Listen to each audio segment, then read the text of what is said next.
Hi, I'm Amber Chafin with Maven Skincare. Today we're going through the process of microblading. So the first thing that we're going to do is cleanse her skin. And then we're going to numb her skin. What this is going to do is just going to help the process to be as painless as possible. Most people describe microblading on a scale of 1 to 10, just about a 2. It kind of feels like a cat scratch. Because this is permanent makeup, we really take time to analyze your skin's needs and really talk about what you would like for your brows. Ashlyn has already come in for a consultation, so I have a good idea of what she would like to do. And today we're just going to go ahead and figure out what color is going to be best for her skin. So we will put some swatches, and then I will let her choose the color with the mirror. We'll work together to do that.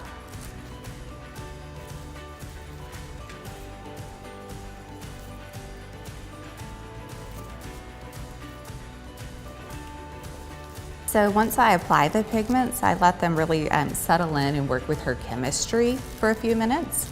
And then, Ashlyn, if you want to take the mirror and look, we have 3 different color choices. This one looks a little dark to me. You can see that this color takes on a little bit more of like an ashy green. So we definitely want to stay away from that color. I think that the best to me is that color right in the middle. Do you like that color? Yeah. Okay. I think that one would be best. Perfect. We'll go with that. When you're microblading, it is important to be very clean. You want to look for somebody who uses really strong sanitary practices. This is a sterile environment. I've completely cleaned everything before we started.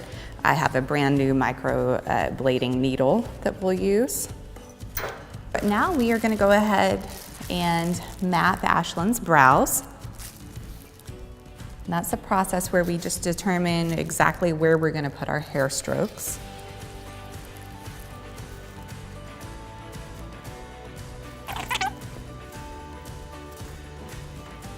So what I'm doing, I'm looking for exactly how far we're going to bring the brows in. And as a general guideline, we're going to follow from the crease of the nose and go straight up.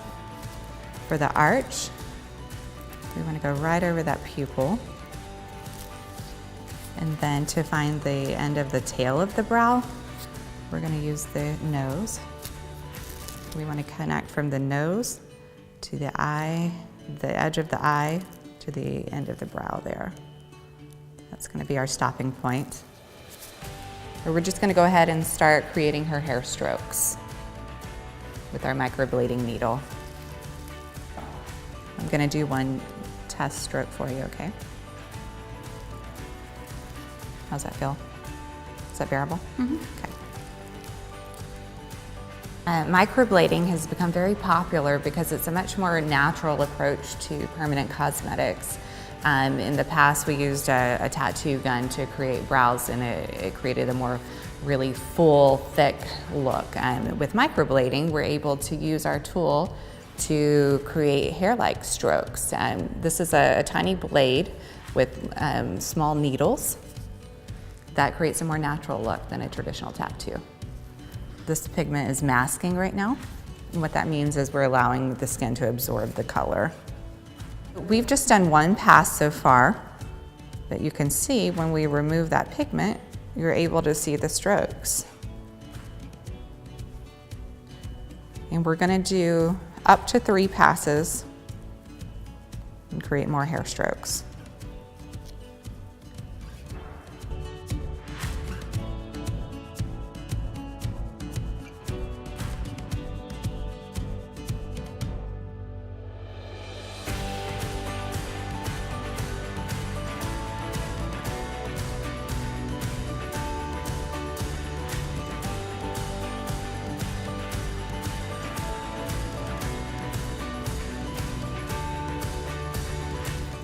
I am going to apply an extra layer of numbing cream.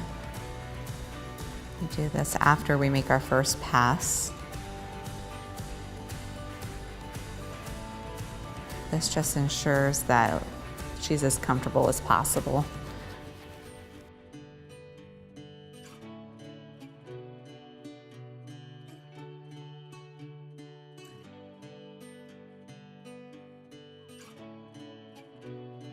All right, Ashlyn's brows are looking great, but she has some fine hairs underneath, so I'm just gonna use a tool to clean those.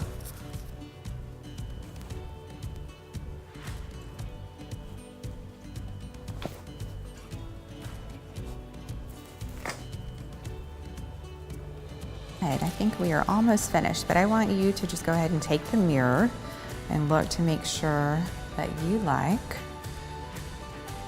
What do you think?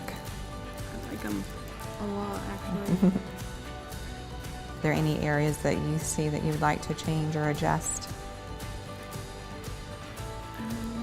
We can add brows. So. No, I think it's good. Okay. I always have my clients set up too, just to make sure that once gravity takes place, they still look good.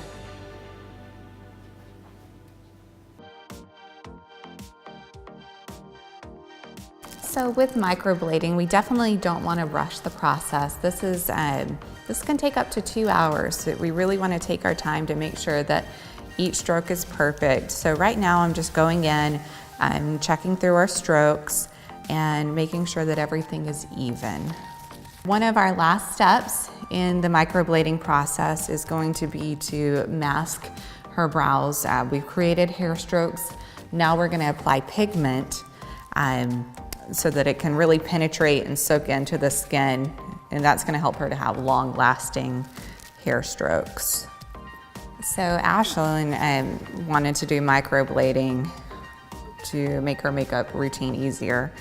And I think that's what excites me, is just having the ability to make people's lives easier. When your brows look good, it really frames your face and it just makes everything look better. It's important to note that her brows are gonna look a little dark, but they will fade up to 60% over the next 6 weeks. And in 6 weeks, she's gonna come back for a touch-up. During that touch-up process, we will reinforce the pigment.